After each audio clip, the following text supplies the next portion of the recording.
गहिरमथा बरुणेई forest block हरिअंश जंगल निकटू हरिण मांस जबत 2 जनकू गिरफ करिछि Rajnagar one विभाग।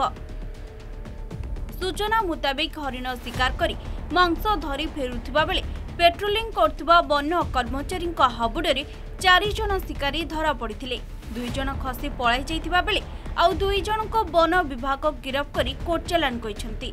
गिरफ होइथिबा 2 जन हेले काठुआ गंड गाँर बैकुंठ परिडा और नुआ गाँर फकीर चरण नायक। सेमानंको पाखरु 5 किलो हरिण मांस जबत होइछि।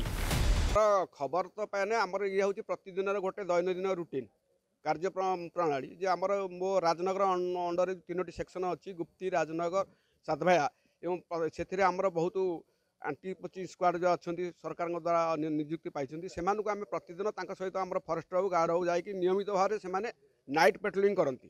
तेणु नाइट पेट्रोलिंग करने समय आम प्रति आमर जितक अच्छी फरेस्ट ब्लॉक से सब ब्लॉक को देखू। तेणु काली आमर फरेस्टर बाबू गार्ड बाबू एवं आमर जो स्क्वाड पिला थिले से माने जो गहिरमथा बरुणेई गहिरमथा नेशनल पार्क भीतर हरिवंश नाल जो काठुआ गंड बीट अंडर आसूची देखिले जे 2 जन व्यक्ति सेठी नेशनल पार्क भीतर कटुरी धरते मांस किछि अछि जो मांसर भी किछि स्किन अच्छी लगी स्किन लगी आम जेहेतु जेटा फॉरेन लैबोरेटरी टेस्ट है तेणु आम आंटीसिपेट कर आशा कर बोधे ये वन्यजंतुर मांस।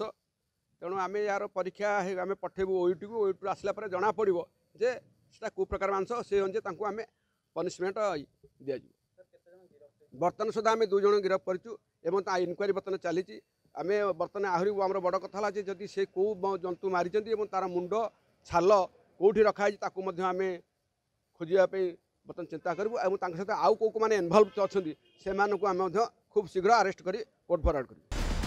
ता सहित 3टी फार्सी और पॉलिथिन बैग 1टी कटुई जबत कर राजनगर वनांचल एक मामला रुजु कर राजनगर कुमारेश नायकों रिपोर्ट कोणार्क न्यूज।